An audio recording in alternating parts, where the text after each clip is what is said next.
2025, j'ai lancé mon mentorat Femmes Alignées. Et si j'ai ces fleurs aujourd'hui qui m'accompagnent au sein de cette vidéo, c'est parce que je voulais marquer le coup de cette première année, de cet anniversaire finalement de Femmes Alignées. Là, début 2026, j'ai eu pas mal d'appels de clientes qui terminaient ce mentorat. Donc le mentorat, c'était plusieurs mois d'accompagnement ensemble, 5 mois à peu près. Et vraiment, je me sens tellement honorée d'avoir pu assister à ces transformations profondes et durables que aujourd'hui j'avais envie de vous partager cette expérience et j'ai un peu observé les 5 piliers de transformation qui vous permettent de changer profondément et durablement. On a trop tendance à confondre se comprendre et se transformer. Quand on a envie de changer, quand on se sent pas bien dans sa peau, qu'on sent qu'il y a un travail à faire sur soi parce qu'on voit bien qu'on a des comportements irrationnels, que ce soit avec la nourriture, que ce soit avec la procrastination, que ce soit tout simplement en n'osant pas être soi dans son quotidien, à son travail, dans sa vie perso. On a envie d'aller chercher des nouveaux outils, des nouvelles approches, de mieux comprendre c'est quoi notre problème. Et je pense que c'est exactement là que ça pêche. Parce que en voulant aller comprendre sans cesse ce qui se passe, on passe complètement à côté de l'expérience. On passe notre vie à vouloir faire mieux. Mais le souci, c'est que dans tout ça, notre vécu sincère n'est jamais accueilli. Et aujourd'hui, je suis intimement persuadée qu'une transformation ne peut s'ancrer que si votre ressenti, votre vécu sincère a de la place. Le premier pilier pour qu'une transformation se fasse réellement, c'est de ne pas planifier. Quand j'ai commencé à coacher, j'essayais un maximum d'anticiper les séances de coaching, d'anticiper les différents sujets qui allaient être abordés pour m'assurer qu'une progression allait être faite de manière claire. Je savais bien sûr que le chemin n'était pas linéaire, mais j'avais envie de contrôler. Et je sais qu'en tant que coach, mais aussi en tant que coachée, c'est très rassurant d'avoir une structure claire. La réalité, c'est que l'être humain ne fonctionne pas comme ça. Et même au contraire, ça peut renforcer les problématiques initiales. Parce que, en fait, quand on se sent pas très bien dans sa peau, quand on sent qu'il y a des choses chez nous qu'on ne comprend pas et qu'on répète alors même qu'on connaît nos problématiques, on a tendance à vouloir s'en débarrasser, on a tendance à vouloir les fuir. Et quand on arrive dans un coaching où c'est structuré et donc on sait qu'on va aborder telle problématique, cette séance-là, et ben ce qu'on vit intérieurement ne va pas forcément avoir sa place. Parce que quelles sont les chances pour que cette semaine-là, on parle du sujet en particulier que tu es en train de vivre cette semaine?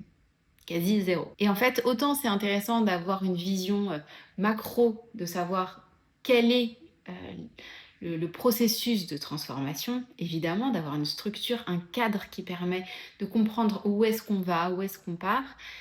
Mais à l'intérieur, dans le quotidien, semaine après semaine, c'est au contraire très important d'avoir l'espace nécessaire pour accueillir ce qui est. Et je vais vous le dire, ce qui est en général, c'est chaotique. Quand je dis ça, c'est pas du tout un jugement de valeur, c'est au contraire la chose la plus humaine qui soit. Et accepter que ce soit chaotique et pas linéaire, c'est la plus belle chose que vous pouvez vous offrir. Et moi, je pense que c'est vraiment ce qui m'a marqué cette année parce que j'ai vraiment embrassé ce chaos. Et c'est, je pense, ce qui a été le plus fondamental dans ma pratique et dans la transformation de mes clientes. On passe notre vie à vouloir être comme ci, être comme ça, à vouloir faire en sorte que les choses fassent sens. Vraiment avoir un espace où on peut laisser juste dire ce qui se passe intérieurement, même si ça fait pas sens, même si on a l'impression de faire un retour en arrière de 3 pas, même si on a l'impression que ça n'a rien à voir avec le sujet. Mais quel cadeau! C'est vraiment s'envoyer le message à soi que ce qu'on vit, même si extérieurement, objectivement, ça fait pas trop sens, ça a de la place. Et ça a de l'importance et ça a du sens, même si on ne le comprend pas tout de suite. Et je pense que ce pilier-là, il est assez sous-coté. Parce qu'au contraire, on va vouloir chercher quelque chose de très structuré, où on sait exactement ce qu'on va aborder pendant la semaine 1, pendant la semaine 2, pendant la semaine 3. Sauf que bien souvent, on est en total décalage. Alors sur le moment, évidemment, on va être ravi d'apprendre des nouveaux concepts, on va forcément apprendre des nouvelles choses sur soi. Ça, il n'y a aucune remise en question sur ça. Mais encore une fois, on est dans la tête, on est dans comprendre. Mais le cœur du sujet pour moi, c'est autoriser ce qui est, là, maintenant, à exister, à prendre de la place.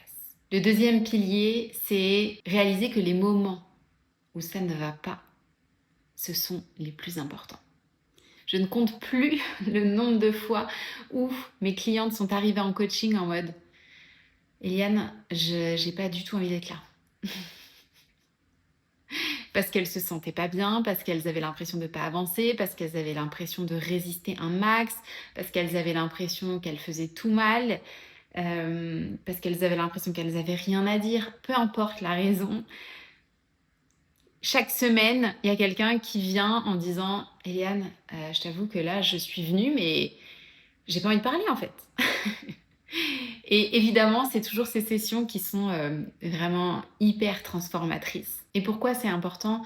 C'est parce que si tu oses te présenter le jour où ça ne va pas, tu as l'impression d'être nul, que tu te sens pas bien, et que la personne en face, elle t'accueille comme d'habitude, sans essayer de changer ce que tu ressens, mais au contraire, en t'encourageant à vivre ce qui va mal et à être là malgré que ça va mal, tu ressors de là avec une autorisation qui s'ancre en toi, qui te dit mais c'est pas parce que ça va mal que je mérite pas d'être là, que je ne mérite pas de parler de moi, que je suis pas importante. Surtout que ces moments où on se sent mal, on a tendance à ruminer pendant des heures et des heures, voire des jours et des jours. Et quand on vient en séance et qu'on ose expliquer ce qui va mal, le contact humain dans ces moments-là, même si avant d'y aller, attention, ça nous paraît être une montagne, ça nous paraît être la pire idée, mais vraiment le contact humain à ce moment-là permet de remettre toutes les choses à leur place, de valider ce qui va mal, tout en voyant aussi toutes les choses qu'il y a autour et que finalement, c'était pas du tout la montagne qu'on s'était imaginé, qu'on était en train de ruminer. Et ça permet de créer une relation à ces moments où ça ne va pas, qui est beaucoup plus douce, où on s'autorise à être présente avec nous-mêmes, même quand ça va pas. Et ça, c'est vraiment hyper important. Le troisième pilier, c'est le temps et la répétition. Alors pourtant, moi, je ne suis pas une grande fan de toutes ces expressions qui disent que le temps arrange les choses, parce que pour moi, le temps, sans rien changer, sans rien faire, ça va pas faire grand-chose. Mais par contre, en fait, cette formule de 5 mois que j'ai imaginée, je me suis rendu compte à quel point elle était bénéfique parce que t'es pas en train de te mettre la pression dès la première semaine, dès le premier mois en mode oh, mais j'ai pas avancé, ça fait 3 séances qu'on parle de la même chose, j'ai l'impression d'être débile, j'ai l'impression que tu me fais que me répéter les mêmes choses et en fait le coaching il va se terminer et j'aurai pas avancé.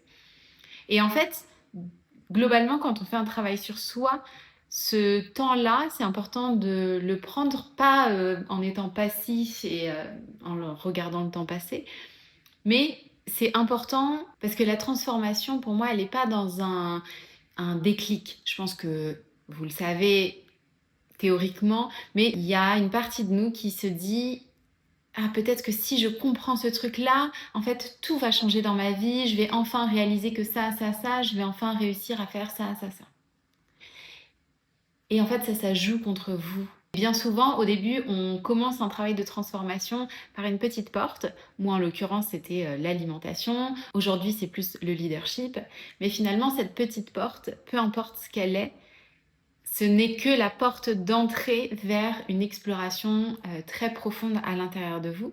Et cette exploration, elle vous mène à explorer les différents aspects de votre vie, où vous allez vous rendre compte que les schémas que vous aviez dans votre problématique initiale, ils se répètent à d'autres endroits dans votre vie. Le quatrième pilier, c'est l'engagement émotionnel. Et ça, clairement, je vois bien que tout le monde n'est pas du tout prête à faire ce travail-là. Et c'est ok. Mais clairement, dans les personnes que j'ai accompagnées, celles qui se sont transformées profondément et durablement, ce sont les personnes qui étaient engagées. Ça veut dire quoi? Ça veut dire qu'elles étaient là chaque semaine. Qu'elles aient envie ou pas, elles étaient là, elles étaient curieuses, elles étaient impliquées.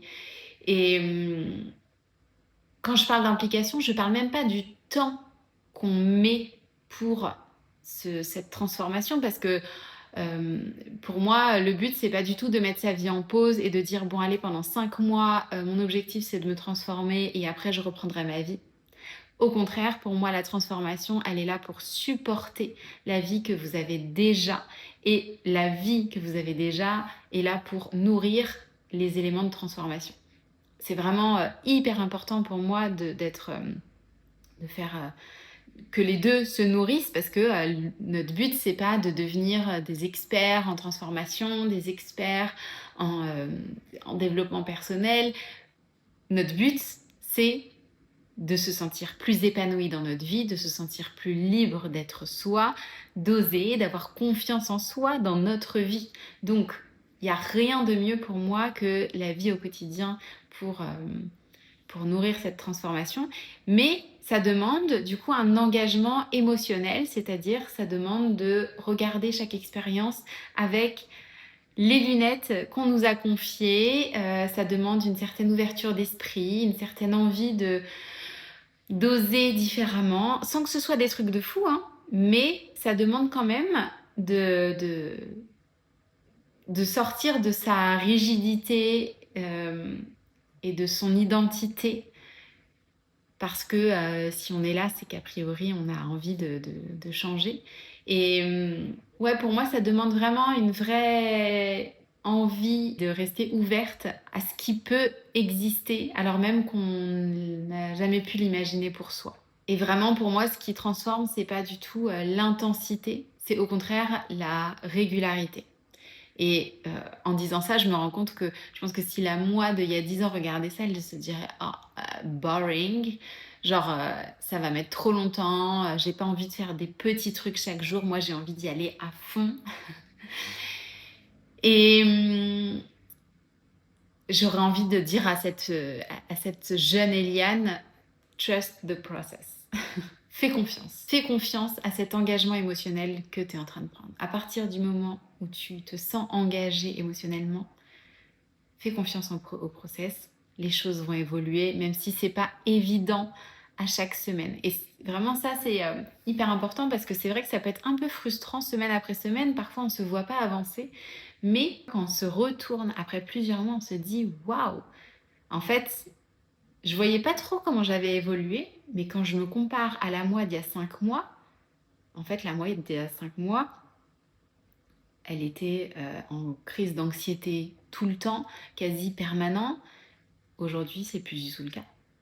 Aujourd'hui, je me sens capable de vivre mon quotidien avec beaucoup plus de curiosité, de joie, de confiance. Et c'est ça qu'on veut comme transformation. Le 5e pilier d'une transformation profonde et durable, c'est la sécurité émotionnelle. Et ça, je pense que c'est la chose sur laquelle j'ai mis des mots en 2025, qui étaient déjà là avant, mais j'arrivais pas trop à mettre des mots dessus. Et c'est le cœur d'une transformation qui est durable. Qu'est-ce que ça veut dire durable? C'est que quand on fait un coaching, c'est normal que sur le moment, on se voit avancer parce qu'on se sent boosté, on a un rythme et donc on se voit évoluer. Ce qu'on ne veut pas en revanche, c'est sortir du coaching en se sentant dépendant de la personne qui nous a accompagnés ou en se sentant dépendant du rythme qu'on nous avait proposé. Ce qu'on veut, c'est pouvoir compter sur soi-même à la fin du coaching. Quand on est soi-même en insécurité émotionnelle, on doute systématiquement de soi, on a l'impression de mal faire, on se remet en question. On a besoin qu'en face, il y ait quelqu'un qui accueille tout ça avec beaucoup de douceur, qui se sente ancré et qui n'ait aucun problème avec toute cette agitation que nous on ressent. Et cette sécurité émotionnelle que l'autre personne a, elle vous permet à vous de vous autoriser petit à petit à ressentir cette sécurité émotionnelle, à vous ancrer dessus et à la développer pour vous-même. Le coach va être sans cesse présent, va être là sans jamais vous abandonner, sans jamais chercher à vous sauver non plus. C'est-à-dire que jamais le coach va se rendre responsable de ce que vous ressentez, jamais il va venir vous soulager de ce que vous ressentez, il va vous rendre responsable en étant présent, sécurisant. C'est un peu la sécurité affective d'une maman, dans le sens où une maman ne va pas arrêter d'aimer ses enfants parce qu'ils se sentent pas bien, parce qu'ils n'ont pas fait les choses dans le bon ordre, parce qu'ils n'ont pas dit les bonnes choses. Non, la présence d'une mère va être la même. Et je trouve que ce parallèle, il est assez intéressant. En tout cas, moi, c'est vraiment ce que je ressens, c'est que cette sécurité, cette présence inconditionnelle, c'est ça qui permet d'ancrer la transformation et de la rendre durable, parce que la personne en face va se sentir autonome, va se sentir elle-même en sécurité émotionnelle, va sentir qu'elle peut compter sur soi par la suite.